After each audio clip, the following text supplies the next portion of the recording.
Now, the issue of safety, something that I want to make sure the American public understand.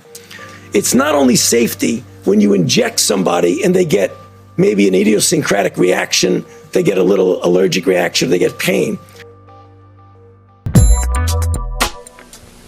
The flu season is upon us. Which type will we worry about this year? And what kind of shots will we be told to take? Remember the swine flu scare of 1976? That was the year the U.S. government told us all that swine flu could turn out to be a killer that could spread across the nation. And Washington decided that every man, woman, and child in the nation should get a shot to prevent a nationwide outbreak, a pandemic. Well, 46 million of us obediently took the shot. And now 4,000 Americans are claiming damages from Uncle Sam amounting to $3.5 billion because of what happened when they took that shot. By far the greatest number of the claims, 2/3 of them, are for neurological damage or even death, allegedly triggered by the flu shot. We pick up the story back in 1976 when the threat posed by the swine flu virus seemed very real indeed. This virus was the cause of a pandemic in 1918 and 1919 that resulted in over 500,000 deaths in the United States, as well as 20 million deaths around the world. See how easy it is to... Thus, the U.S. government's publicity machine was cranked into action to urge all America to protect itself against the swine flu menace. Influenza is serious business.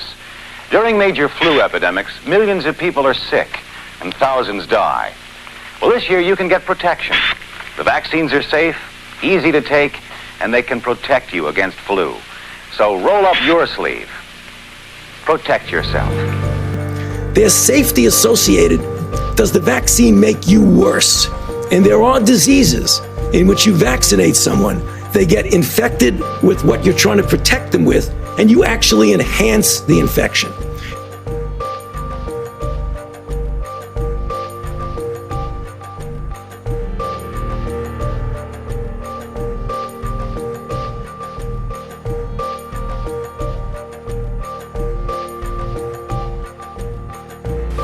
One of those who did roll up her sleeve was Judy Roberts. She was perfectly healthy, an active woman, when in November of 1976, she took her shot. 2 weeks later, she says, she began to feel a numbness starting up her legs. I joked about it at that time. I said, I'll be numb to the knees by Friday if this keeps up. By the following week, I was totally paralyzed. So completely paralyzed, in fact, that they had to operate on her to enable her to breathe. And for 6 months, Judy Roberts was a quadriplegic. The diagnosis? A neurological disorder called Gullian-Barre syndrome, GBS for short. These neurological diseases are little understood. They affect people in different ways. As you can see in these home movies taken by a friend, Judy Roberts' paralysis confined her mostly to a wheelchair for over a year. But this disease can even kill. Indeed, there are 300 claims now pending from the families of GBS victims who died, allegedly as a result of the swine flu shot. In other GBS victims, the crippling effects diminish and all but disappear. But for Judy Roberts, progress back to good health has been painful and partial. Now, I noticed that your smile, Judy, is a little bit constricted. Yes, it is. Is it different from what it used to be? Very different. I have a greatly decreased mobility in my lips. And I can't drink through a straw on the right-hand side. I can't blow out birthday candles. I don't whistle anymore, for which my husband is grateful. It may be a little difficult for you to answer this question, but have you recovered as much as you are going to recover? Yes, this is it. So you will now have a legacy of braces on your legs for the rest of your life? Yes, the weakness in my hands will stay, and the leg braces will stay. So Judy Roberts and her husband have filed a claim against the U.S. government. They're asking $12 million, though they don't expect to get nearly that much. Judy, why did you take the flu shot? I'd never taken any other flu shots, but I felt like this was going to be a major epidemic. And the only way to prevent a major epidemic of a really deadly variety of flu was for everybody to be immunized. Where did this so-called deadly variety of flu, where did it first hit back in 1976? It began right here at Fort Dix in New Jersey in January of that year when a number of recruits began to complain of respiratory ailments, something like the common cold. An Army doctor here sent samples of their throat cultures to the New Jersey Public Health Lab to find out just what kind of bug was going around here. One of those samples was from a Private David Lewis who had left his sickbed to go on a forced march. Private Lewis had collapsed on that march, and his sergeant had revived him by mouth-to-mouth resuscitation. But the sergeant showed no signs of illness. A few days later, Private Lewis died. If this disease is so potentially fatal that it's going to kill a young, healthy man, a middle-aged school teacher doesn't have a prayer. The New Jersey lab identified most of those soldiers' throat cultures as the normal kind of flu virus going around that year, but they could not make out what kind of virus was in the culture from the dead soldier and from 4 others who were sick. So they sent those cultures to the Federal Center for Disease Control in Atlanta, Georgia for further study. A few days later, they got the verdict: swine flu. But that much publicized outbreak of swine flu at Fort Dix involved only Private Lewis, who died, and those 4 other soldiers who recovered completely without the swine flu shot. If I had known at that time that the boy had been in a sick bed, got up, went out on a forced march, and then collapsed and died, I would never have taken the shot. The rationale for our recommendation was not on the basis of the death of a single individual, but it was on the basis that when we do see a change in the characteristics of the influenza virus, it is a massive public health problem in this country. Dr. David Senser, then head of the CDC, the Center for Disease Control in Atlanta, is now in private industry. He devised the swine flu program, and he pushed it. You began to give flu shots to the American people in October of '76. October 1st. By that time, how many cases of swine flu around the world had been reported? There had been several reported, but none confirmed. There had been cases in Australia that were reported by the press, by the news media. There were cases in... None confirmed. Did you ever uncover any other outbreaks of swine flu anywhere in the world? No. Now, nearly everyone was to receive the shot in a public health facility where a doctor might not be present. Therefore, it was up to the CDC to come up with some kind of official consent form, giving the public all the information it needed about the swine flu shot. This form stated that the swine flu vaccine had been tested. What it didn't say was that after those tests were completed, the scientists developed another vaccine, and that was the one given to most of the 46 million who took the shot. That vaccine was called X53A. Was X53A ever field tested? I can't say. I would have to... It wasn't. I don't know. Well, I would think that you're in charge of the program. I would have to check the records. I haven't looked at this in some time. The information form, the consent form, was also supposed to warn people about any risks of serious complications following the shot. But did it? No, I had never heard of any reactions other than a sore arm, fever, this sort of thing.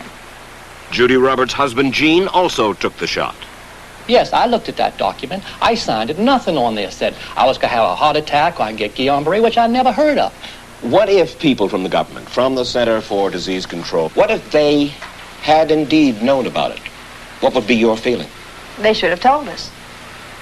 Did anyone ever come to you and say, you know something, fellas? There's the possibility of neurological damage if you get into a mass immunization program? No. No one ever did? No.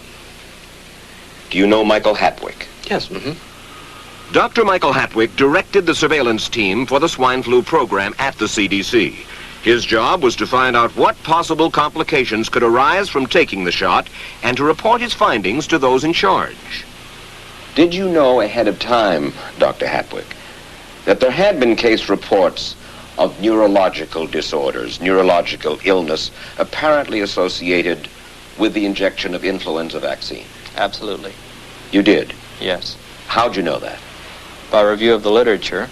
So you told your superiors, the men in charge of the swine flu immunization program, about the possibility of neurological disorders? Absolutely. What would you say if I told you that your superiors say that you never told them about the possibility of neurological complications? That's nonsense. I can't believe that they would say that they did not know that there were neurological illnesses associated with influenza vaccination. That simply is not true. We did know that. I've said that Dr. Hatwick had never told me of his feelings on this subject. Then he's lying. I guess you would have to make that assumption. Then why does this report from your own agency, dated July 1976, list neurological complications as a possibility? I think the consensus of the scientific community was that the evidence relating neurologic disorders to influenza immunization was such that they did not feel that this association was a real one. You didn't feel it was necessary to tell American people that information? I think that over the years we have tried to inform the American people as fully as possible. As part of informing Americans about the swine flu threat, Dr. Sensor's CDC also helped create the advertising to get the public to take the shot. Let me read to you from one of your own agency's memos planning the campaign to urge Americans to take the shot. The swine flu vaccine has been taken by many important persons, he wrote. Example, President Ford, Henry Kissinger, Elton John, Muhammad Ali, Mary Tyler Moore, Rudolph Nureyev, Walter Cronkite, Ralph Nader, Edward Kennedy, etc., etc. True?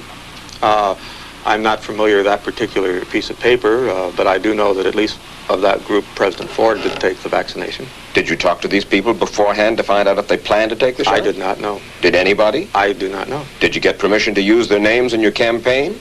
I do not know. Mary, did you take a swine flu shot? No, I did not. Did you give them permission to use your name saying that you had or were going to? Absolutely not. Never did. Did you ask your own doctor about taking the swine flu shot? Yes, and at the time he thought it might be a good idea. But I resisted it because I was leery of having the symptoms that sometimes go with that kind of inoculation. So you didn't? No, I didn't. Have you spoken to your doctor since? Yes. And? He's delighted that I didn't take that shot. You're in charge. Somebody's in charge.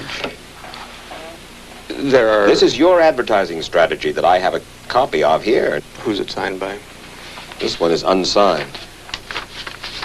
But you'll acknowledge that it was your baby, so to speak. It could have been from the Department of Health, Education, and Welfare. It could be from CDC. I don't know.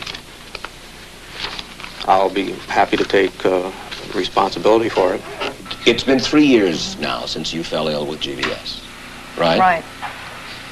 Has the federal government, in your estimation, played fair with you about your claim? No, I don't think so. It seems to be dragging on and on and on, and really no end in sight that I can see at this point. With respect to the cases of Gullian-Barre, allegedly... Former Secretary of HEW Joseph Califano, too, was disturbed that there was no end in sight. So a year and a half ago, he promised that Uncle Sam would cut the bureaucratic red tape for victims suffering from GBS and would pay up quickly. We shouldn't hold them to an impossible or too difficult standard of proving that they were hurt. Even if we pay a few people a few $1,000s that might not have deserved it, I think justice requires that we promptly pay those people who do deserve it. Who's making the decision to be so hard-nosed about settling? Well, I assume the Justice Department is. Griffin Bell before he left? Well, the Justice Department agreed to the statement I made. It was cleared word for word with the lawyers in the Justice Department by my HEW lawyers. And that statement said, in effect... That statement said that we should pay Gullian-Barre claims without regard to whether the federal government was negligent if they resulted from the swine flu shot. I think the government knows it's wrong. If it drags out long enough, that people will just give up. Let it go. I am a little more adamant in my thoughts than my wife is, because I told Judy to take the shot. She wasn't going to take it, and she never had shots, and I'm mad with my government because they knew the facts, but they didn't release those facts because if they had released them, the people wouldn't have taken it. And they can come out tomorrow and tell me there's going to be an epidemic, and they can drop off like flies next to me. I will not take another shot that my government tells me to take. Meantime, Judy Roberts and some 4,000 others like her are still waiting for their day in court. There's safety associated. Does the vaccine make you worse? And there are diseases in which you vaccinate someone, they get infected with what you're trying to protect them with, and you actually enhance the infection.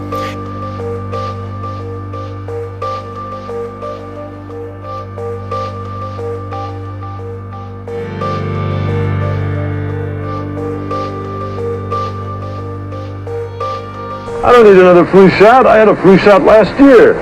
A swine flu epidemic may be coming. Swine flu shot? Well, I don't know. I've been thinking about it. It could make you very sick.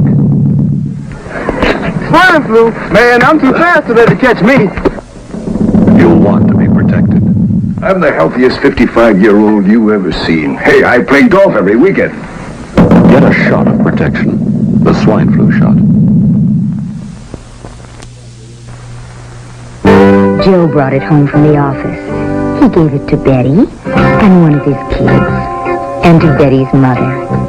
But Betty's mother went back to California the next day. On her way to the airport, she gave it to a cab driver, a ticket agent, and one of the charming stewardesses. At school, Joe's kid gave it to some other kids, and Mrs. Merrill got it and gave it to her husband. In California, Betty's mother gave it to her best friend, Dottie. But Dottie had a heart condition and she died. But before she died, Dottie gave it to her girlfriend, the mailman, the paper boy, and the vet when she went to pick up her chihuahua. If a swine flu epidemic comes, this is how it could spread. You'll want to be protected, especially if you're elderly or chronically ill. Get a shot of protection, the swine flu shot.